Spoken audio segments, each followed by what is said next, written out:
last class we had started off what is material cost control, the introduction of materials, right? What is finished goods, work in progress, and also what is waste, scrap, how is it different, etc.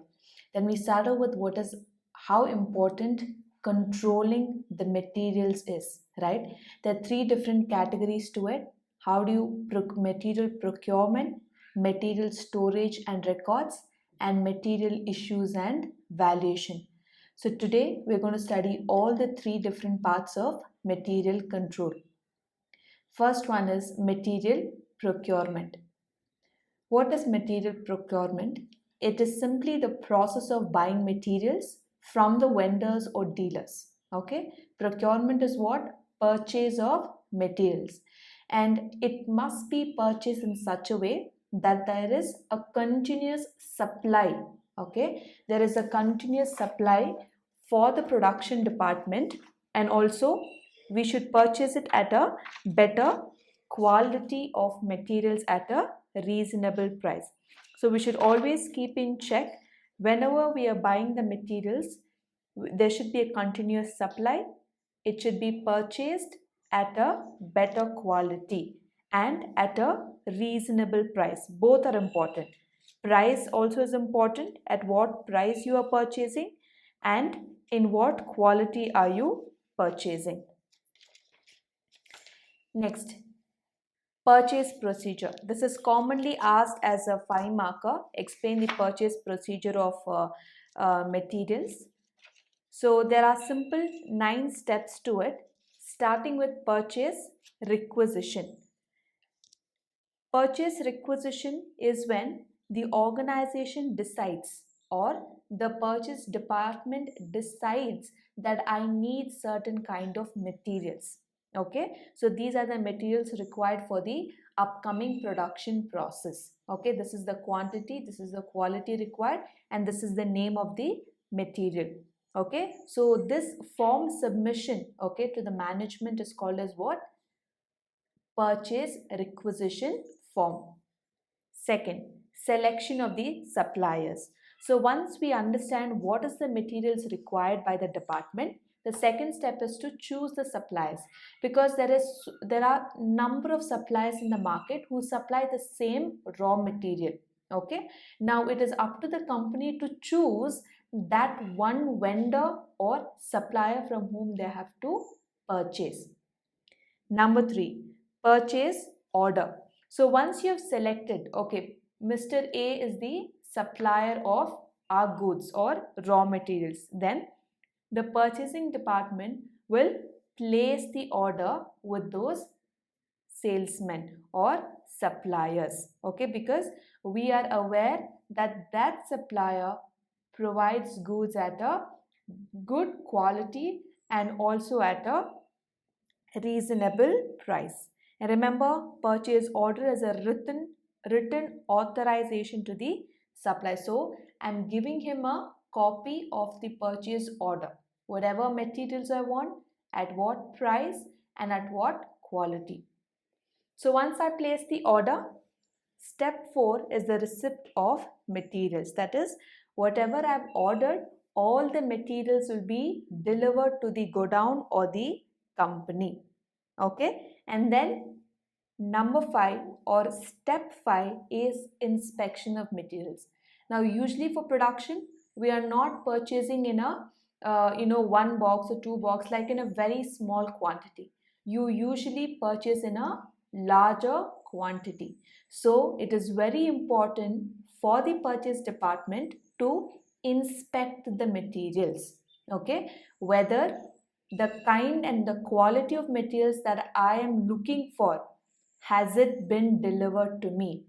Okay, I'm checking the quality of the materials. I'm inspecting the materials. Step 6 is returns to supplier. That means in case I find any defective product, okay, any products that is damaged in the bulk order, I will return it to the supplier. The last step in the procedure is approval of invoices and payment. That means for whatever is the balance, okay, goods or materials that I have received, From the supplier, I will make the invoice and approve the payment and complete the payment procedure. So whatever goods I have received, I will make the payment to the supplier. Got it? So it is as simple as that purchase procedure. First, I tell them what I require. I select the supplier. I place the order. I receive the material. I inspect the materials in case there's any defect.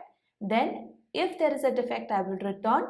If not, I will make the approval of payment of the materials. So, this is the 7 steps under purchase procedure. Now, you can see various forms over here. Purchase request form, that is the purchase requisition, and then we have the third step called as purchase order, and then we have the goods received note, that is from the supplier that he has delivered the goods to the godown, and 4 is the payment voucher, that is the total amount of payment for the materials received. Next, we come up to material storage and records. So that's the second part. We have purchased in the first step, and in the second step, we will look at how materials are stored and how things are recorded. We're going to talk about storekeeping. Now, storekeeping refers to the safe custody of all the items of raw materials, supplies, finished parts, purchased parts, etc. in the storeroom or godown. So, storekeeping simply means how you're arranging the materials or storing in a particular godown or a factory. Now, this process or storekeeping process is of receiving and distributing the supply. I'm going to receive it from the supplier and also supply those materials to the manufacturing process. So this store's function involves both safeguarding materials as well as maintaining up-to-date store records. Okay, I have to make sure the materials are safe in the factory or godown, as well as every time the supplies are moving in or moving out, I need to keep an up-to-date record. Now let's look at what are the duties of the storekeeper. Number 1, he has to maintain materials in an organized manner. As I told, raw materials in one part, all the other spare parts in one part, in one particular area, etc. I need to keep it organized so that it is easily available when in need. Number 2, proper maintenance of records of materials received and issued to the production and in stock. That means how much have I received from the supplier, how much have I issued to the manufacturing department, and what is the balance in the godown. All the 3 aspects I need to keep a record of. Issuing materials against duly authorized store requisitions. As I told, every department that needs material, okay, from the storekeeper, they need to get a authorized store requisitions. That means those respective department heads must duly sign, okay. Only then the materials will be issued for that specific department. Fourth duty, preventing unauthorized persons in the storeroom. Right now, storekeepers, an important duty is not to allow anybody who is unauthorized to access the materials, because there is a possibility of theft, there's a possibility of damage, therefore he should not allow. Fifth duty, advising management on obsolete and slow moving stocks. That means if there is any materials that have been ordered and been supplied in the godown but departments are not using, or maybe those materials have become obsolete, there's another updated material in the market, so such information the storekeeper has to inform the management. Okay, so these are the 5 different duties of the storekeeper. Now he is going to maintain 3 records, okay, called as store records.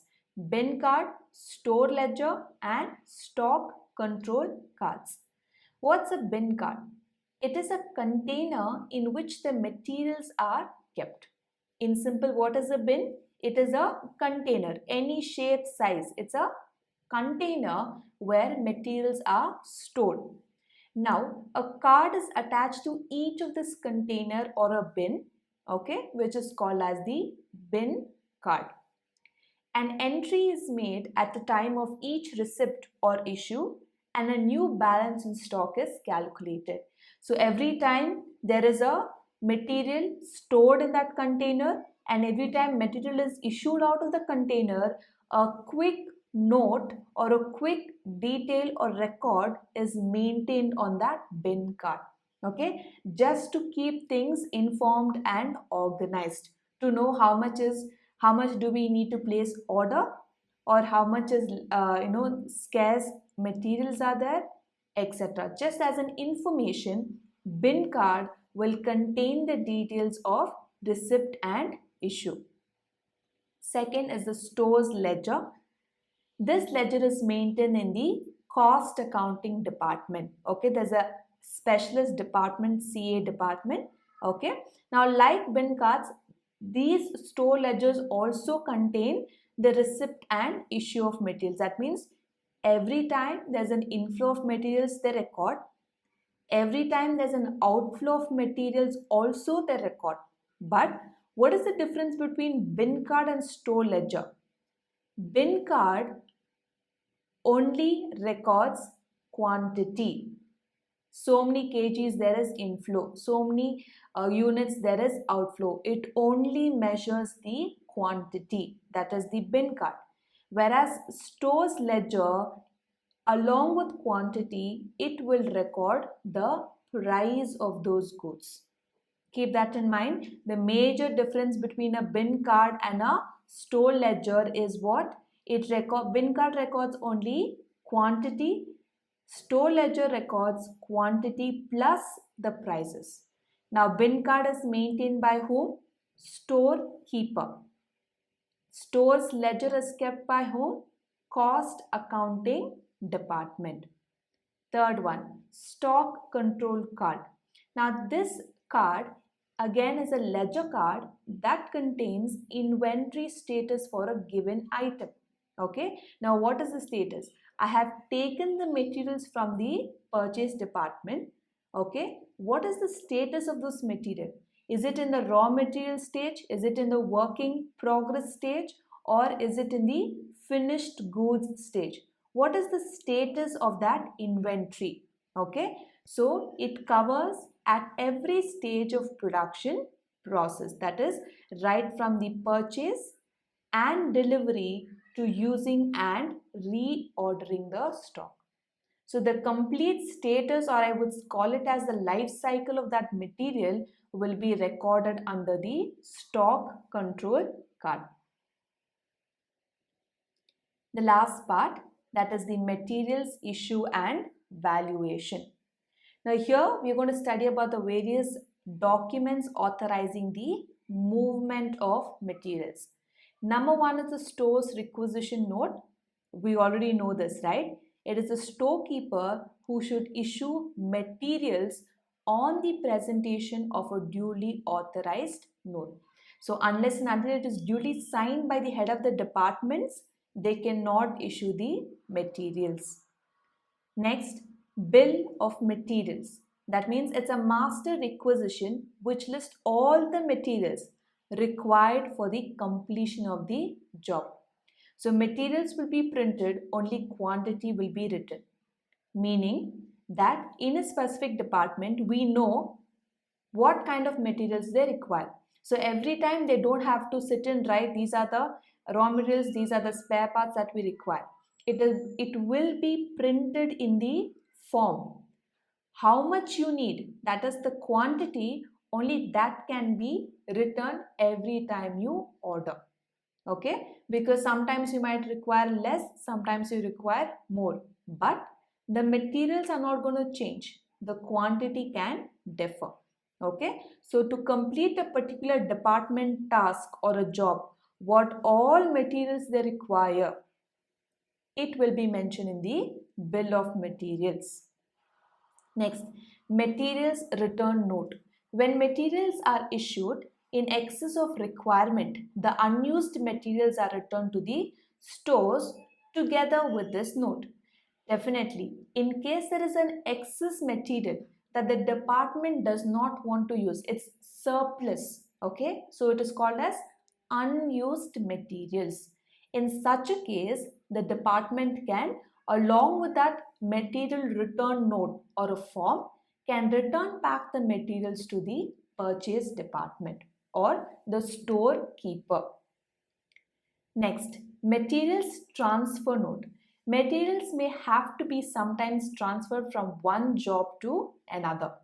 Now, when such transfers are not permitted, the surplus materials are returned to the stores and then reissued to another job. Now, it's simply when materials have to be transferred from department A to department B, but then it's not permitted that way. Okay, if department A has taken the materials from the storekeeper, just because it is surplus or unused, it cannot exchange those materials with department B. Therefore, what it has to do, it has to return back to the department or the storekeeper. Now, storekeeper will reissue the same materials to another job, which is called as materials transfer note. The last document here is materials abstract. That means all the materials requisitions, material return notes, material transfer notes are analyzed periodically by the cost accounting department to ascertain what material cost of each job. Now it is important. Now we have so many materials documents, right? Requisition letter, purchase order form, material return note, transfer note, etc. There are so many documents involved in material cost control. Now, material abstract, okay, is like your trial balance where you take the balances of all the individual ledger accounts and transfer it to trial balance. Likewise, material abstract has the same function here. It will collect and analyze it periodically, maybe monthly once or 6 months once or quarterly. It will analyze which department? Cost accounting department. What is the purpose of analyzing? For finding the exact material cost of each job. Okay, based on the materials they have ordered, they have used, and the outcome or the transfer, based on all this, they're going to ascertain what?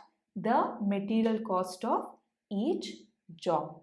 Is that clear? So that will be the last document under the materials. Next, material losses and treatment. In case there is a loss, okay. Now, how does it occur? It may arise during handling, storage, or even during the process of manufacture. That is very much common. All the materials that is in the godown does not mean that it is safe and nothing will be lost. There is a possibility of loss. Okay, when can you lose the materials? It can be while the time you handle, there might be a breakage or a leakage, right? When you're storing it, maybe you're not storing it in an appropriate manner, or during the process of manufacture. This is completely natural for any factory or any company. That is loss of materials. There are two types of losses: normal loss and abnormal. What is a normal loss? Which has been necessarily incurred and cannot be completely eliminated. Definitely. Examples are loss by evaporation in case of liquid materials. Now, every time there is a petrol tanker, right, when it is emptying from the petrol tanker to the petrol pump, right? Now, every possible liquid material, whenever they're being transferred, there is a chance of evaporation. Okay, now that you cannot completely eliminate it. Okay, it's very basic that we lose materials in case of it's a liquid material or due to breaking the bulk. When you're receiving in bulk the goods and when trying to investigate it or examine it or inspect it, the way you open it up or the way the package is being removed, again there'll be one or the other product which has been damaged, okay, because the way we open the package. And then loss due to loading and unloading of materials. Now you can see the picture over there. Every time, if you can observe, uh, during the construction of buildings or factories or any constructions, right, and you need sand, right, you need jelly, right. Now all these stones or bricks or sand, in the moment of loading and unloading itself, we lose, right, a small quantity of those materials is lost. That is termed as normal loss. Second is abnormal loss, which arises due to inefficiency in operations or theft or fire or flood, etc. This abnormal is definitely out of our control, right? Now that there's a breakage into the building or factory, if there is a sudden fire accident, or it is the responsibility of the storekeeper to properly organize the materials. If he has not done so, then there will be an abnormal loss because of improper storage of material. You can look at the pictures and see, right, all the godowns or factories, because of floods or natural calamities, everything is lost. All the crops will be destroyed if there's a fierce rain, right, or if there's a continuous pouring of rain for 2 to 5 days, every crop is lost. That's called as abnormal loss. Okay, so two categories, normal and abnormal. So what's the accounting treatment? Normal loss is always transferred to the factory overhead because you lose the materials within the factory. If there is any kind of abnormal loss, then definitely it is charged in the cost accounting P&L account. Okay, cost accounting P&L account. So with this, we complete all the theory parts or all the theory concepts of material cost control chapter. From next class, we'll be starting off with the practicals.